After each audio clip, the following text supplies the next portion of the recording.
Welcome, everyone. I am so incredibly excited you're joining us for this explainer. Today, we're unpacking something that affects literally every single one of us every single day. Have you ever found yourself trapped in one of those perfectly circular, head-bangingly frustrating arguments? You know the kind I'm talking about. You present a friend, a family member, or maybe just some random person in a comments section with what you think is a slam dunk, undeniable piece of evidence. You fully expect them to finally see the light, and instead, they somehow use your own evidence to prove that they are actually the one who's right. It is maddening, isn't it? But, well, before we start placing the blame on anyone's stubbornness, we really need to understand the invisible mental filter that is constantly running in the background of all our minds. Okay, let's dive into this, because this right here captures the ultimate paradox of human communication. Look at person A and person B. They are looking at the exact same article. They're reading the exact same facts and the exact same data points. And yet, both of them are walking away from this encounter even more fiercely convinced that they were right all along. It feels like a glitch in the matrix, right? You would think hard evidence would naturally resolve a dispute, but in reality, presenting hard evidence often makes people believe the opposing side less. This isn't just a coincidence, and it's not a stubborn personality trait. It's actually your brain doing exactly what it was biologically designed to do. So, what exactly is confirmation bias? Let's take a quick look at the science behind this mental filter. First off, I want to make something absolutely clear right out of the gate. This is a natural mechanism of energy conservation. It is not a personal failing, it doesn't mean you lack intelligence, and it for sure doesn't mean you're a bad person. Confirmation bias is simply our tendency to search for, favor, and remember information that confirms what we already believe, while actively ignoring or downplaying any contradictions. Basically, we aren't sitting around purposefully lying to ourselves. It literally comes down to biology. Our brains are incredibly energy-hungry organs, and they're hardwired to conserve energy wherever possible. Think about it. Once you've formed a belief about the world, a person, or an idea, it is mentally so much cheaper to just protect that existing belief. It takes a massive amount of cognitive energy to tear down a belief and rebuild it from scratch every single time a new piece of information shows up. So your brain, it just takes a shortcut. And this brilliantly illustrates exactly how deep this goes. The key takeaway? Confirm is greater than question. This stems from a famous study done by psychologist Peter Wasson back in 1960. He gave people a simple number sequence test to see how they solved problems, and what he discovered completely changed psychology. He found that when people formulated a theory about how the number sequence worked, they overwhelmingly spent all their time trying to prove their own theory right.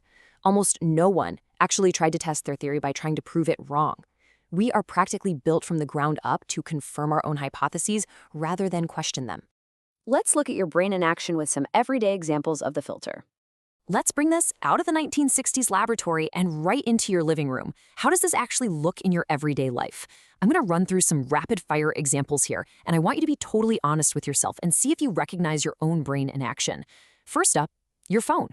Social media is often just building a mirror and calling it a window. This is exactly what confirmation bias does online. You start by naturally following accounts that agree with your worldview, right? Well, the platform's algorithm immediately notices this preference and starts serving you more of the exact same perspectives. Within a matter of weeks, you're scrolling through a feed that makes it feel like absolute universal consensus. You think, wow, everyone agrees with me, but they don't. You haven't opened a window to the world, you've just constructed a very elaborate mirror that reflects your own opinions right back at you. Okay, let's try another one. Health anxiety. Let's say you start taking a new vitamin or supplement, and a few hours later, you get a slight headache. What do you type into the search bar? I bet you immediately search for Supplement X side effects. By framing the search exactly this way, you are predetermining the results. Suddenly, every single forum post and blog you see confirms that the supplement is dangerous. But notice what you didn't search for. You didn't search Supplement X studies show no side effects. You didn't ask the neutral question, because that is just not the answer your brain was looking to confirm. Now, what's really interesting about this slide is how confirmation bias bleeds into our personal relationships. Let's say you've decided, for whatever reason, that a certain coworker just doesn't like you. Once that belief is locked in, the filter activates. If they're busy and skip a quick hello in the hallway, your brain immediately flags it as undeniable proof of their hostility. But wait, what about the time they held the elevator for you or said something kind? The bias doesn't just filter that out, it actively reinterprets it. Your brain whispers, oh, they were just being polite for the boss. The evidence gets completely rewritten to perfectly fit your pre-existing narrative. Moving on to the 3 hidden stages. Think of this as the invisible conveyor belt running in our minds. I want us to take a breath here and just slow down for a second. We've seen how instinctual this behavior is, but to really master this, we need to shift from just reacting to deliberately analyzing how it all works. Confirmation bias doesn't happen all at once. It's a systematic, three-stage process. So the crucial point is breaking down these specific mechanics. Step 1 is the search phase. This is where we actively seek out sources, articles, or people that are highly likely to agree with what we already think. Step 2 is interpretation. When we're inevitably faced with ambiguous information or data that could be read a couple of different ways, we automatically interpret it in a way that flatters our own position. Finally, step 3 is memory. And this is the sneakiest part. When you look back on an event, you will vividly remember all the hits, the facts that supported you, and you will quietly, conveniently forget all the misses. This three-step process is exactly why two completely reasonable people can watch the exact same political debate and both declare with absolute certainty that their specific candidate was the clear, objective winner. They aren't actually watching different debates. They're just running the information through entirely different filters.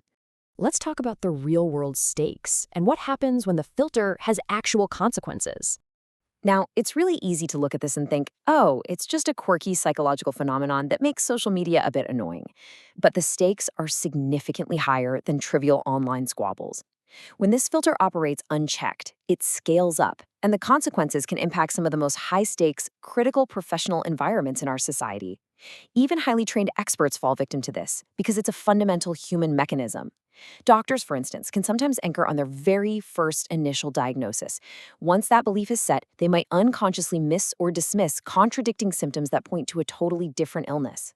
Financial investors routinely hold on to completely failing stocks, losing millions, simply because they only read the financial news that confirms a miraculous rebound is just around the corner. And studies have actually shown that even juries in a courtroom will weigh the exact same piece of evidence entirely differently depending on which side of the legal aisle presented it to them first. Honestly, seeing this should be a relief to you. It proves that you aren't foolish for experiencing confirmation bias. You are simply human, operating with human hardware. Let's move to and see how this builds into our next section, how to counter it, and building your action toolkit. Because while you can't surgically remove this bias from your brain, you absolutely can build practical, daily habits to push back against it. Let's look at your primary defense system. Number 1, actively seek the strongest opposing argument. Don't just look for the weakest, most easily defeated argument from the other side. Find the smartest person who disagrees with you and actually listen to them. Number 2, before you even start researching a topic, ask yourself, what specific evidence would actually change my mind? Decide on that metric beforehand, before the bias even has a chance to take hold. Number 3, separate the person from the position. Someone disagreeing with a concept is not a personal attack on your identity. And number 4, which is perhaps the most important one, slow down on absolutely anything that confirms your beliefs a little too easily. If you read a headline and instantly think, yes, absolutely, I knew it, pause. Because that intense feeling of easy, frictionless agreement, that is very often just the bias talking. Which brings us to our final thought for this explainer. The smartest thing you can possibly do as you navigate the world isn't necessarily to trust your first instinct less, but rather to get intensely curious about why it feels so overwhelmingly right in the first place. So I leave you with this question to reflect on. Which of your deeply held beliefs have you actually stress tested lately? Take a moment today to question what confirms you. Thank you so much for joining me to unpack this, and I really hope this helps you see your own mental filter just a little bit more clearly.